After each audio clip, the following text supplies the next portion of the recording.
Claudine Gay, Kamala Harris. Yeah, I'm just going down. I'm just thinking off the top of my head, people who end up in Right? these mainstream spaces. Yes, Claudine yes. Gay in particular, right? That particular witch hunt was something lost on no black woman, right? Been there 30 seconds. Grandparents couldn't go there. Heck, her kids could barely go there. She rises to a position, and you guys witch hunt what? The policies that you put in place that you asked her to enforce? I mean, come on. That was a trap from start to finish. So should we not enter the trap knowing it's a trap? I'm asking this question as somebody that has been on all sides of this, right? I have, Yes. institutionally been, at the Daily News for a number of years. I have a Pulitzer from Mm-hmm. there, been institutionally in publishing, Simon and Schuster with an imprint. I have Mm-hmm. seen all sides of what corporate America looks like. I've also been a serial entrepreneur out of defense as well, because what Mm-hmm. you're not going to do is control my ability to eat. That said, Orlando, like, do we not so I feel like if we are wildly talented, because I talk to my kids about this too, my students, if you believe in yourself, and something Cat Williams said, why would either I believe in myself, because Shannon's like, why would you bankroll your thing? And he was like, if I don't think I'm good enough to bankroll, why would I expect somebody else to bankroll me, right? And if I'm good enough to Facts. bankroll for somebody else, why not keep most of the money for myself? And I said that should be the philosophy, right? 100%, right? But I agree that should be the philosophy, right? But, we're asking 22, 25, 30-year-olds who don't have the life experience, mentorship, or any infrastructure to help them guide through these difficult decisions of what you should or shouldn't do.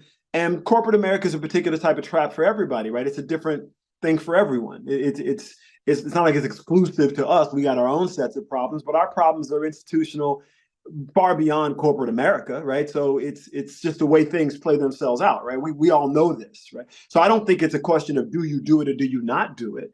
I think it's a question of if that's the opportunity you got, you take the opportunities you got and you try and make the best of them. That's what it is. 866-801-8255. Orlando is here today. Orlando Jones. I'm at not a crossroads. I'm very clearly walking down a particular road. At the Okay. same time, I look over and I see the road that I'm walking next to, and they're very close to one another, even though I'm very specifically on this road. I'm nervous about what the future of that road looks like as I walk down this road, because I know exactly what's being built on this side. Mm-hmm. That said, there's a whole lot of people. I keep going to the scripture: narrow is the road that leads to salvation, few will travel it. On that road that's very close, there's a lot of people on it, a Yep. little bit lost, but they think they're not.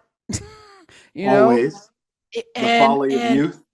and unfortunately it can impede the progress over here, right? Mm-hmm. Because when you're wrong, you want everyone to be wrong with you. No one wants to Yes. be wrong alone, so you want to gather up as many wrong people as possible and just make it noisy. So how do we turn down that noise of wrongness? Look, And I think the truth would help a lot. And if there was a clear goal, right? The finish line keeps moving. So what do you do in a world where the finish line keeps moving? No matter what you do, no matter what you say, it keeps moving. You say it's about money, it makes money. It's not about money. It's really about being a gatekeeper, right? It's really about power and the power you can wield over others, right? Anybody who loves that power ain't giving it up. They don't care if you made them money or not, right? So that's the difficulty of it, right? It's tricky. It's always been tricky. It will always be tricky when the institution won't be honest about who anybody is, let alone us. You brought us in the door, you tell us we're wonderful, but you paid that black lady less. If she's so wonderful, why did you start her off that way? I well, mean, I wanted to see what I could get away with. Maybe she didn't know what her value was. It's not my responsibility. I had someone tell me that across the table. absolutely. I've That's had Simon that and Schuster. conversation. They said it's not my responsibility to tell you what your worth is. And I said, thank you for the lesson. It's not my That's responsibility to right. tell you this is a bad deal. It wasn't my responsibility to tell you that you should be getting double. It wasn't my responsibility. So I was like, okay, thank So it you. was Duly your noted. responsibility to cheat me then. It was your Well, is responsibility it to cheating? diminish. Well, is it cheating if the 100%. market? Of course. listen, in the corporate structure, if the rules are what they say they are, right? If human resources is the department that they claim it to be, and this is the job, and you made an offer to this person at this number and an offer to this person at a lower number simply because of gender, race, whatever reason you decided to discriminate this week, then was it your responsibility to give this person a lower offer? That was a responsibility of yours? Really? No, he said it's not my responsibility to tell you that you're worth more. My point is, so that it was his responsibility to offer you less. Was that your corporate responsibility? Yes. You offer less for the because same as job. CFO, my responsibility is to work. And this plays out, right? For those of us who are bosses, you have a budget, right? I'm just saying, right. On a corporate level, there's a budget. Of course. If you can come in under that budget, we saw this with the auto industry. They made more money than they ever made. And then the CEOs got bonuses. So if their base salary was $2 million, they got $20 million bonuses for saving the company money and then making more money. Responsibility to offer all parties less. Right. That's your responsibility. Just like it's a producer's responsibility to try and get the job done cheaper. That's the producer's responsibility. I get that, but it is not the producer's responsibility to say, I'm going to give you the least. I'm going to give you a little bit more, and I'm going to give you a little bit more, all for the same job, because it's not my responsibility to let you know what you're worth. Wait, what? Wait, yes. And how much inherent bias, right? So and I know, Orlando Jones is a boss, right? That there are some people who will not accept less. So coming in that you can't even offer them that because it's going to be a problem. Right? Exactly. Somebody else may not have. You need somebody who ain't gonna ask them questions, who gonna do what they told and not challenge you. Right. And you don't care that this person who you would have to pay more will produce greater profits for you because your interest is more in control. And that is my point. The corporate entity is best served by the person who can do the best job and make you the most money, but they might demand that you pay them a fair wage. And I don't want you making no demands, you see. I want you to play the role so that I can be the star. That's about ego. That's not about commerce. That's why I say the rules keep changing. If it's really about commerce, then I'll absolutely pay you X if you're going to make me Y. Why wouldn't I? Doesn't make sense. This isn't capitalism. No, that's not capitalism. Okay, we need to have this conversation. 866-801-8255. We've been told supply and demand. We're in a capitalist nation. It's all about the profits and the money. But you're saying it's not, Orlando Jones, about the profit and the money. It's about power and control. And if that's the case, what's our responsibility as consumers? And how do we even know if, let's take the Cat Williams scenario, right? Kevin Hart will say, you turned down those jobs. I took them. Why are you mad at me? Do you know what I'm saying? And at some point, Cat Williams will say, I'm not mad at you. I'm questioning your integrity. Different thing. Kevin will say, why should I turn down the money? And then the studios will say, he's easier to work with anyway because he's not going to demand certain things. And then eventually Kevin Hart gets the money. Right? If he just waited long enough, maybe if Cat Williams took the job and waited long enough, he too would have the Kevin Hart $20 million or whatever they're paying for specials and things. May be. But I think the more important question is, at the end of the day, who will the audience, the fans, think is the more relevant comedian?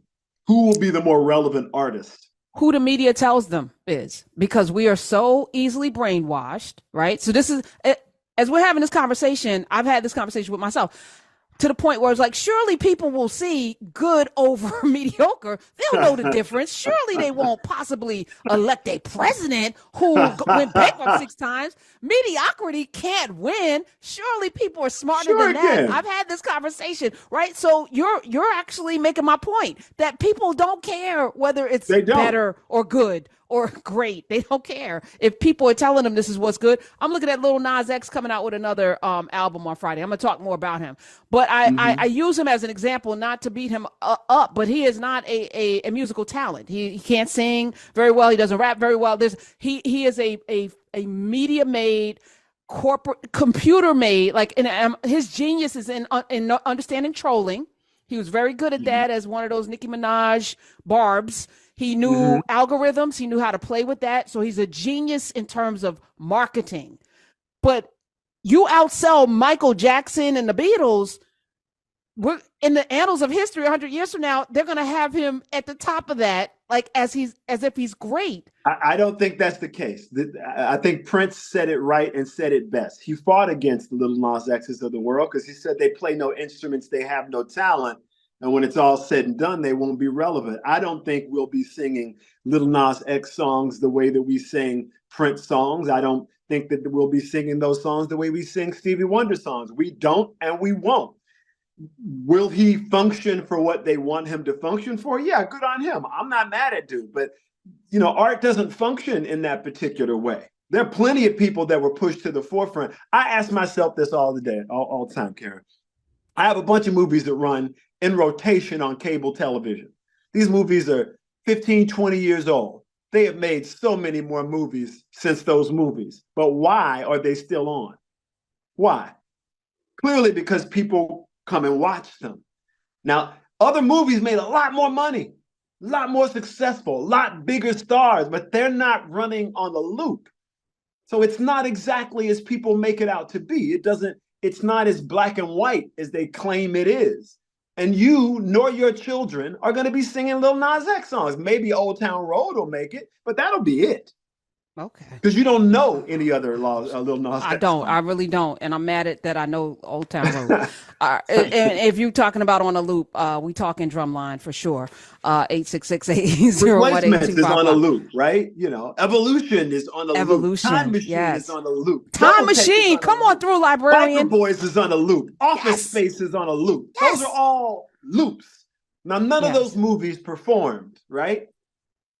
None of those movies did $2 billion they have in revenue simply based on the fact that they keep being re-upped and keep being purchased. But my point is, somehow they are still relevant. Somehow people still watch them. Somehow people consider them dear, whereas these other movies that are brand new with bigger stars come and go away. Now, how do you coalesce that into the corporate formula and artistry in a way that makes sense? You don't. It doesn't line up the way you want it to. We're going to keep talking. Orlando Jones is here. He also is on Abbott Elementary. Perfectly cast, by the way. Even phenotypically, I was like, that's some masterful casting. We're going to talk more about that in a second. I'm glad they finally did it. I've been making a joke since I was on Everybody Hates Chris, formerly called Everybody Hates Orlando. On the set, that's what they called it. Did they? Was that true? Yeah, because they've always said he looks like me. You know what I mean? That is true. I love Tyler. He's uber talented. He was uber talented then. He's uber talented now, and I love it. I love every part of it. Well, and Quinta too. Quinta's a brilliant. Oh my gosh, brilliant artist. They better pay them in season 3 because Lord knows they didn't in 1 or 2. What? It's a new show. You can't get paid in season 1? You're a new show. Are you going to work? Or are you not going to work? Then it's about the pickup. She's the producer, though. She's the producer. It won all those Emmys. Orlando.